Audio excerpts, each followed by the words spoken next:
চেঁচা চাংচাৰীত নিৰ্মাণ হৈ থকা পথত ব্যাপক দুৰ্নীতি আঁচনিৰ দ্বাৰা পথছোৱা উন্নত কৰাৰ ব্যৱস্থা কৰা হৈছে। উক্ত পথছোৱাৰ কামৰ আবণ্টন পায় ৰং প্ৰাইভেট লিমিটেড কোম্পানীটোৱে। উক্ত কোম্পানীটোৱে পথটোত যিসমূহ ৰেডিয়াম লাইট ব্যৱহাৰ কৰিছে সেয়া অতি নিম্নমানৰ।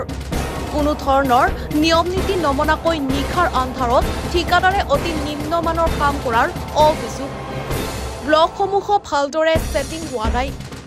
গাড়ী চলোৱাত যথেষ্ট অসুবিধাৰ সন্মুখীন হয় চালকসকল। এনেদৰে ঠিকাদাৰ আৰু একাংশ বিষয়া মিলি অতি নিম্নমানৰ কামেৰে ৰাতিৰ ভিতৰতে কাম সম্পূৰ্ণ কৰি ধন সৰকোৱাৰ ফন্দি পতাৰ গুৰুতৰ অভিযোগ উত্থাপন হৈছে। নিম্নমানৰ পথ নিৰ্মাণৰ বিৰুদ্ধে সৰব অসম জাতীয়তাবাদী যুৱ ছাত্ৰ পৰিষদৰ নেতা।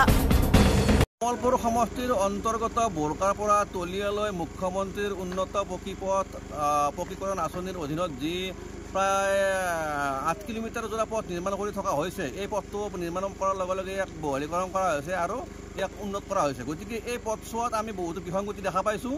এই পথছোৱাত যিখিনি ঠিকাদাৰজনে ব্লক পাৰিছে, ব্লকসমূহ তাৰমানে ইয়াত মানে আপোনাৰ হৈছে কি, ইয়াৰ মানে ওখ চাপৰ হৈছে, ব্লকসমূহ মানে ছেটিং হোৱা নাই। তাৰোপৰি এই ব্লকসমূহৰ ছাইডত যিবিলাক বিম দিব লাগে, সেই বিমবিলাক তেওঁবিলাকে 1 ফুট মানে গভীৰতা থাকিব লাগে, কিন্তু আমি দেখা পাইছোঁ যে তেওঁবিলাকে 6 ইঞ্চি 7 ইঞ্চিতে এই গভীৰতাবিলাক শেষ কৰিছে। তাৰোপৰি তেওঁবিলাকে নিশাই কাম কৰিছে। ইয়াত ডিপাৰ্টমেণ্টৰ মানুহ নাই, ডিপাৰ্টমেণ্টৰ কোনো মহৰী নাই, ইঞ্জিনিয়াৰ নাই, তেওঁবিলাকৰ ঠিকাদাৰৰ কোনো মানুহ নাই। তেওঁবিলাকে কেৱল বনুৱা যাতে কাম কৰিছে, বনুৱাবিলাকক ঠিকাত দিছে, যিবিলাক ইয়াত কাম কৰিছে। আমি অসম জাতীয়তাবাদী যুৱ ছাত্ৰৰ গৌৰৱ জনাই দিছোঁ যে ইয়াত যদি ঠিকাদাৰ নাই, কোনো ধৰণৰ মানে চৰকাৰী চোৱা চিতা কৰা মানুহ নাই, তেতিয়াহ'লে ইয়াত কোনে কাম কৰি আছে? এইটো একেবাৰে সম্পূৰ্ণ নিম্নমানৰ কাম হৈছে। আমি গৌৰৱ জনাই দিছোঁ, ইয়াত এটা উচিত তদন্ত হ'ব লাগে। আমি এই বিষয়ত জানিব বিচাৰিছিলোঁ যে আমাৰ যি ৰঙীয়া লোক নিৰ্মাণ বিভাগৰ যি ইঞ্জিনিয়াৰ ছাৰ আছে, কুশল কাকতি ছাৰ, তেখেতে কৈছে ৰাতি কাম কৰিব পাৰি। আৰু ইয়াৰ লগত জড়িত থকা দীপক দাস ডাঙৰীয়া আমাৰ কমলপুৰ লোক নিৰ্মাণ বিভাগৰ তেওঁ জেই হয়, তেওঁ কৈছে যে ৰাতি কাম কৰিব পাৰি। ঠিক আছে, কিন্তু ইয়াত তেওঁবিলাকৰ বিভাগীয় মানুহ কোনো নাই। তেওঁবিলাকে কি কৰিছে কি কৰা নাই কোনো মানে খা খবৰ লোৱা মানুহ নাই। তেওঁবিলাকক মানে অকল মানে লেবাৰকেইটাক ইয়াত মানে গোটাই থৈ গৈছে। লেবাৰকেইটাই নিজৰ ইচ্ছামতে ইয়াত কাম কৰিছে। গতিকে কামখিনি অতি নিম্নমানৰ কাম হৈছে। আমি ইয়াৰ জৰিয়তে আমি ইয়াত এটা উচিত তদন্ত হোৱা দাবী জনাইছোঁ। অসম জাতীয়তাবাদী যুৱ ছাত্ৰ পৰিষদে আমি ইতিমধ্যে আমি অহা কাইলৈ আমি আমাৰ যি চানমাৰী বিভাগৰ যি আমাৰ মুখ্য কাৰ্যকাৰী অভিযন্তা আছে, আমি তেখেতৰ ওচৰত আমি ইয়াৰ অভিযোগ দাখিল কৰিম। কমলপুৰৰ পৰা বিজয় পাঠকৰ ৰিপৰ্ট, NE24। নমস্কাৰ, মই অজয় ফুকন আৰু এইখিনিতে সমূহ NE ভাৰত চেনেলটোৰ যিসকল কৰ্মকৰ্তা আছে সকলোৰে মোৰ ফালৰ পৰা শুভেচ্ছা জ্ঞাপন কৰিছোঁ।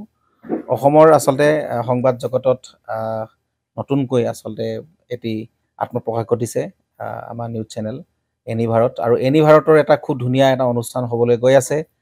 সকলোৱে জানে আমাৰ সকলোৰে মৰমৰ হাৰ্টথ্ৰব জুবিন গাৰ্গৰ গানে কি আনে, আচলতে জুবিনদাৰ সেই গীতৰ আধাৰত আমাৰ হিৰুদাই লিখা সেই গীতটি গানে কি আনে, এই গানে কি আনে নামৰ এটি তেওঁলোকে সাংগীতিক ৰিয়েলিটি শ্ব' কৰিবলৈ গৈ আছে। আৰু 15 আগষ্টৰ পৰা গোটেই আৰম্ভ হ'ব। প্ৰথম অডিশ্যন অসমৰ ধেমাজি জিলাত আৰম্ভ কৰিব। গতিকে সমূহ যিসকল প্ৰতিভা আছে, যিসকলে গান ভাল পায়, যিসকলে তেওঁলোকৰ নিজৰ প্ৰতিভা আচলতে দেখুৱাব বিচাৰে, এই ৰিয়েলিটি শ্ব'ত গানে কি আনে এই প্ৰতিযোগিতাত অংশগ্ৰহণ কৰক আৰু খুব ধুনীয়া আপোনালোকে সুবৰ্ণ সুযোগ লাভ কৰিব। লগতে ইয়াতে পুৰস্কাৰ আছেই, বিভিন্ন ধৰণৰ উপহাৰো আপোনালোকে লাভ কৰিব। আৰু লগতে এগৰাকী প্ৰতিষ্ঠিত আচলতে এগৰাকী শিল্পী হিচাপে অসমৰ সাংস্কৃতিক জগতত আপোনালোক প্ৰতিষ্ঠা লাভ কৰিব। গতিকে গোটেই অনুষ্ঠানটোলৈ মোৰ ফালৰ পৰা শুভকামনা থাকিল। আৰু লগতে এই অনুষ্ঠানটোত আপোনালোকে অংশগ্ৰহণ কৰিব। আমিও আছোঁ আৰু সকলোকে আমি লগ পাম। ধন্যবাদ।